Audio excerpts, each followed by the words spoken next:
नमस्ते दोस्तों, जय माँ गंगे। आप सबका स्वागत है आपके अपने चैनल फॉलो द कैंडल में।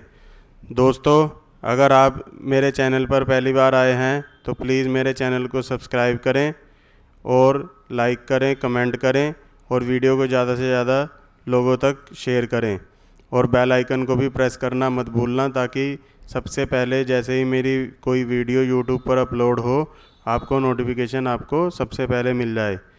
आइए अब आज की वीडियो को स्टार्ट करते हैं।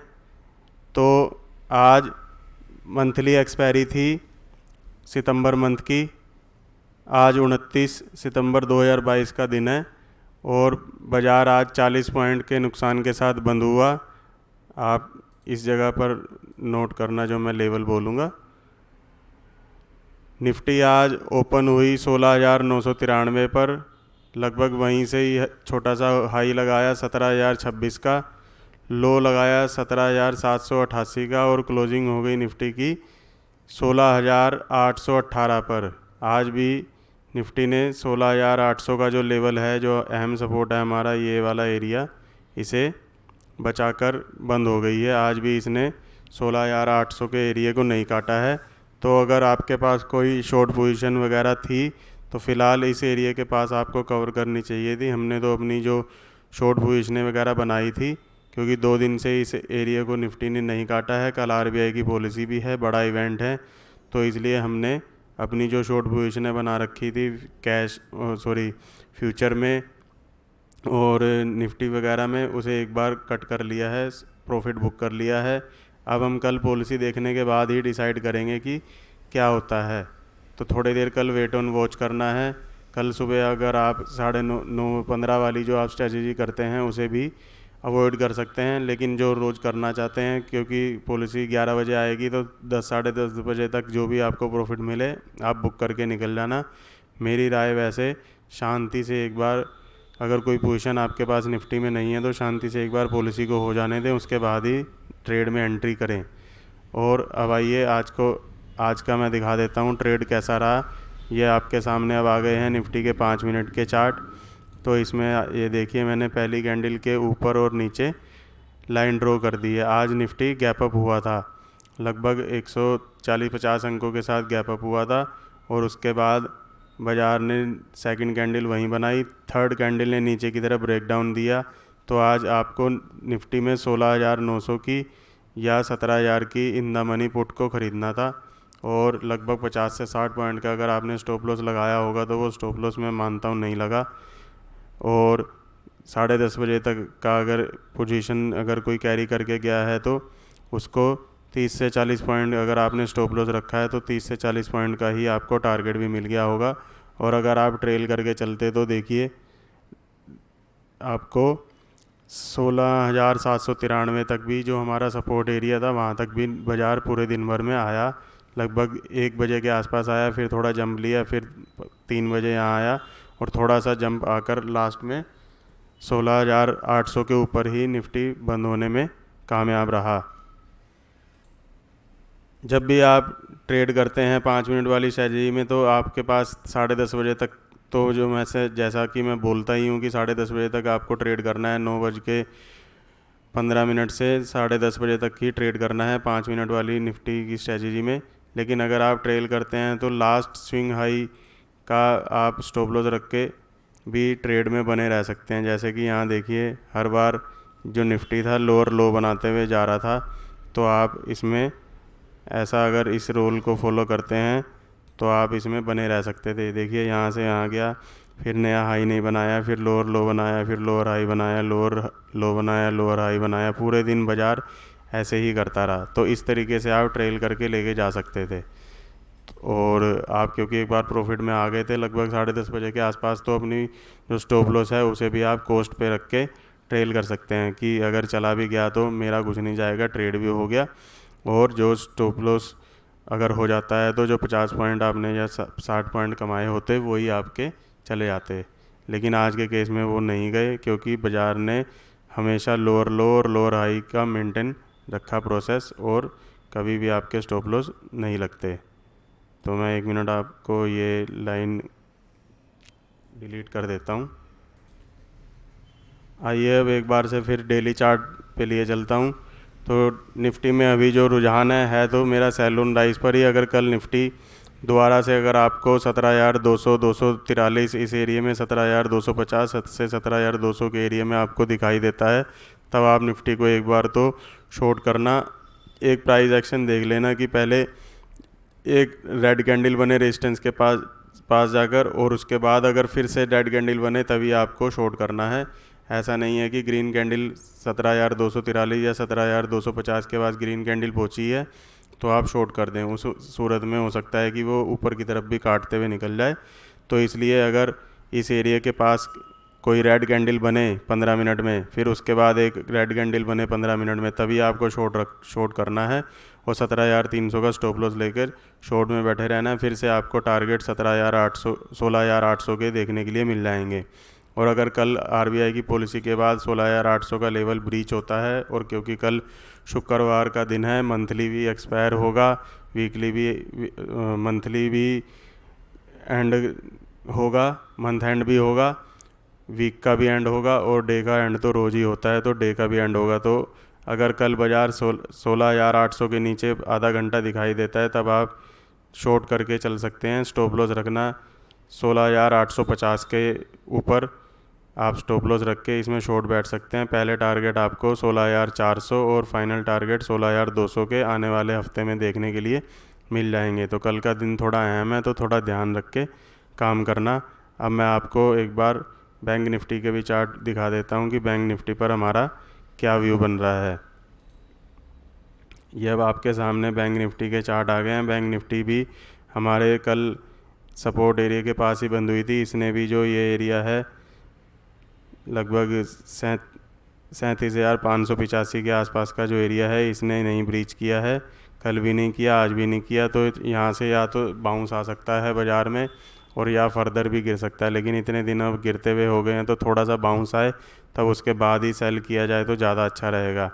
इसमें भी बैंक निफ्टी भी अभी सेल ऑन राइज ही है। अगर थोड़ा ऊपर जाके लगभग 38,800 38,600 के पास अगर बैंक निफ्टी दिखाई देती है तब आप इसे शॉर्ट करें। स्टॉप लॉस लगाइए 39,200 के आसपास का स्टॉप लॉस लगा के आप इसको शॉर्ट करके चल सकते हैं। और आज इसमें दिखाता हूँ आपको आज 5 मिनट के चार्ट। अब इसने थोड़ा सा यहाँ पे ट्रैप कर दिया क्योंकि 5 मिनट के चार्ट में सेकंड कैंडल ने ऊपर की तरफ ब्रेकआउट दिया और फिर बाद में नीचे आया, लेकिन आपके स्टॉप लॉस लग जाते हैं क्योंकि सेकंड कैंडल ऊपर की तरफ क्लोज़ हो गई। तब मैं बोलता ही हूँ कि आपको बाइंग करना है। इसमें आप एक नियम ये भी जोड़ सकते हैं कि थर्ड कैंडल का भी वेट करें कि एक कैंडल अगर और ग्रीन बन रही है तभी आप बाई की पोजीशन में चढ़ें।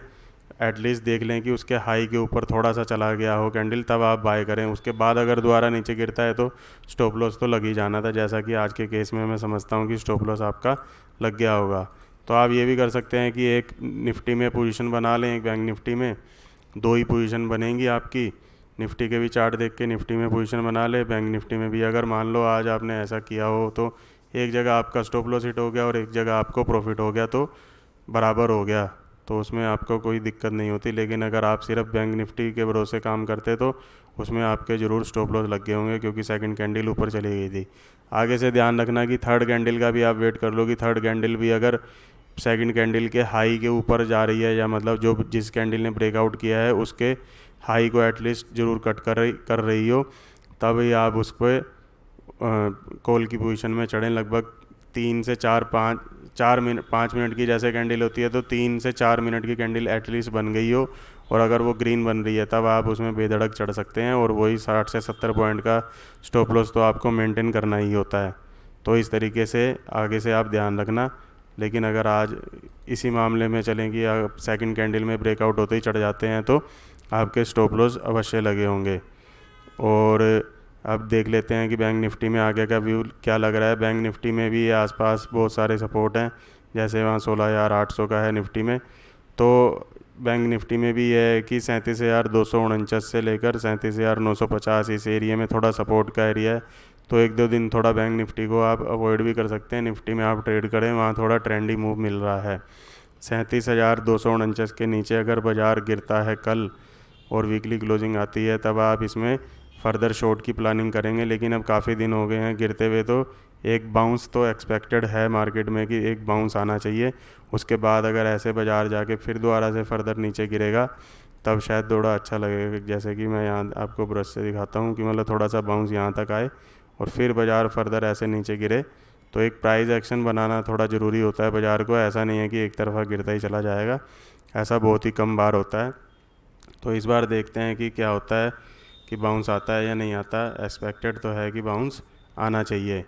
आइए अब एक बार डाउ जोन्स के भी चार्ट देख लेते हैं कि डाउ जोन्स ने क्या किया। एक तो कल डाउ जोन्स के फ्यूचर्स की वजह से बहुत सारे लोगों ने शॉर्ट की पोजीशन खुली रख के ले गए होंगे और सुबह ही उन्हें ऊपर की तरफ मिला, क्योंकि डाउ जोन्स के फ्यूचर कल भी जैसे आज चल रहे हैं 204 पॉइंट माइनस, कल भी ये लगभग 300 पॉइंट माइनस थे मार्केट बंद होने के बाद, लेकिन बाज़ार वहाँ पे ऊपर ही बंद हुआ, लगभग 548 पॉइंट ऊपर जाकर डाउ जोन्स का बाज़ार बंद हुआ है। अब आज भी 205 पॉइंट का माइनस कट दिखा रहा है डाउ जोन्स फ्यूचर, लेकिन आज भी ये हो सकता है कि एक फर्दर ग्रीन कैंडल भी बन सकती है, और अगर रेड कैंडल बनती है तो मुझे नहीं लगता कि 29,373 का ये वाली जो हमारी सपोर्ट की लाइन है इसके नीचे बंद कर पाएगा।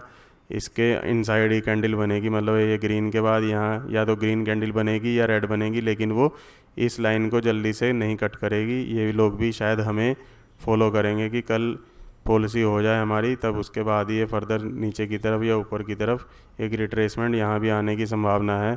और अगर आज ग्रीन कैंडल आती है तो उस सूरत हाल में, अगर डाउ जोन्स में आज ग्रीन कैंडल आती है तो उस सूरत हाल में डाउ जोन्स लगभग 30,600 से 700 तक जा सकता है, और उसी कंडीशन में हमारा निफ्टी भी 17,200, 250, 300 इस एरिया तक आने की संभावना है। 250 पर वैसे लाइन है, 250 से थोड़ा स्ट्रेच भी कर गया तो 17,300 के आसपास आ सकता है। वहाँ पर आपको दोबारा देखना है, प्राइस एक्शन अगर बनता है तो शॉर्ट ही करके आपको चलना है। अब मैं आपको बताता हूँ कि मैं सिप्ला रोज़ जैसे बोल रहा था, हालांकि हमारी कोई पोजीशन सिप्ला में थी नहीं, लेकिन मैं अपनी वीडियो में कवर कर रहा था तो आपको इसमें बताते हुए चलता हूँ कि अगर सिप्ला, जैसे मैंने कहा था कि इसकी कोई कैंडल ख़राब नहीं हुई है, रुक रहा है ये, बस चल नहीं पा रहा, तो आज इसने 0.25% की एक कैंडल आई और दिन में ऊपर की तरफ आकर ही ये बंद हुआ है। इसमें अगर आप स्टॉप लॉस अगर आप लेके चल रहे हैं, इसमें अक्टूबर की पोजीशन मान लो किसी ने अब ले ली हो, तो आपका जो स्टॉप लॉस है वो 1,070 का हो जाएगा, और आप इसको अभी भी कैरी कर सकते हैं। इसमें कभी भी 4 से 5% का एक अच्छा बड़ा मूव आ सकता है, जो कि एक करने की कोशिश तो कर रहा है लेकिन अभी कर नहीं पा रहा। तो अब आप इसमें 1,060 से थोड़ा 10 पॉइंट का स्टॉप लॉस ऊपर कर सकते हैं और इसको फ़िलहाल कैरी कर सकते हैं। अगर कल भी एक ग्रीन कैंडल बनेगी तो हम स्टॉप लॉस उठाकर यहाँ 1,087 पर आ जाएंगे। इस तरीके से आप धीरे धीरे इसे कैरी ऊपर की तरफ कर सकते हैं। दूसरा, एक मैंने कल स्टॉक बताया था आपको बेचल, कि बेचल भी गिरी हुई मार्केट में स्ट्रेंथ दिखा रहा है, और बेचल में मैंने आपको बताया था कि एक बार 58-65 तक अगर ये जा सकता है, 58-65 के ऊपर अगर ये क्रॉस करता है, जैसा कि मैंने कल की वीडियो में भी आपको बताया था कि अगर 58-65 के ऊपर जाकर इसने क्लोजिंग दी तो ये आगे 65 जो इसके रिसेंट हाई थे उसको भी टेस्ट करने जा सकता है। तो बेचल पर भी आप नज़र बनाकर बैठ सकते हैं। बेचल में फ़िलहाल अगर किसी ने लॉन्ग किया है तो आपके फ़िलहाल दो स्टॉप लॉस 54 रुपये 80 पैसे यहीं के रहेंगे। अगर कल 58 रुपये 65 पैसे के ऊपर कोई क्लोजिंग आ जाती है और ग्रीन कैंडल में क्लोजिंग आती है, उस सूरत हाल में आप इसके स्टॉप लॉस जो हैं उठा के 57 रुपये 55 पैसे के कर सकते हैं। तो कल अगर 58-65 के ऊपर शाम को 3:10-20 25 मिनट हो रहे हों और कैंडल 58 रुपये 65 पैसे के ऊपर हो, तब आप बेचल को अगर अभी तक बाय नहीं किया है तो बाय कर सकते हैं। स्टॉप लॉस रखना आज की कैंडल का लो जो कि 57 रुपये 40 पैसे, और टारगेट आपको 65 रुपये तक देखने के लिए मिल जाएगा, ऐसा मुझे लगता है बेचल के लिए।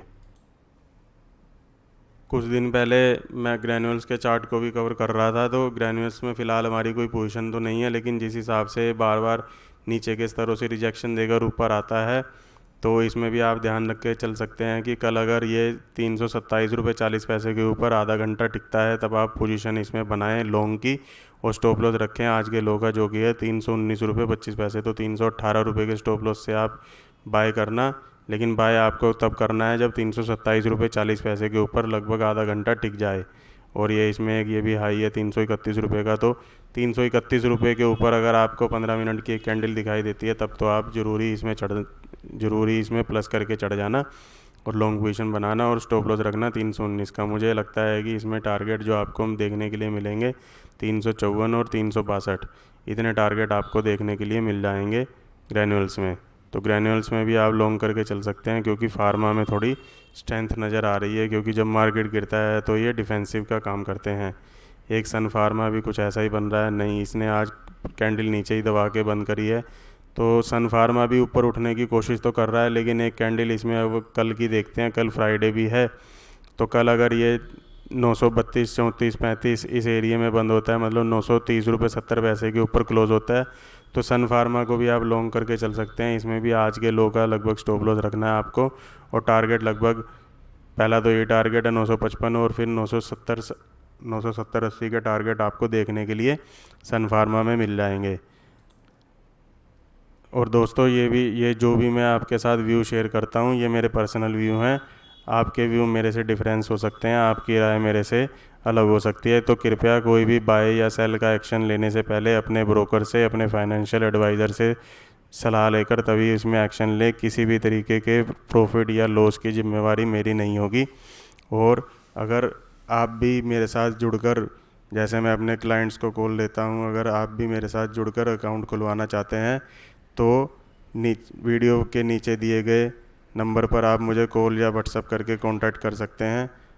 तो आज की वीडियो में बस इतना ही। तब तक के लिए धन्यवाद।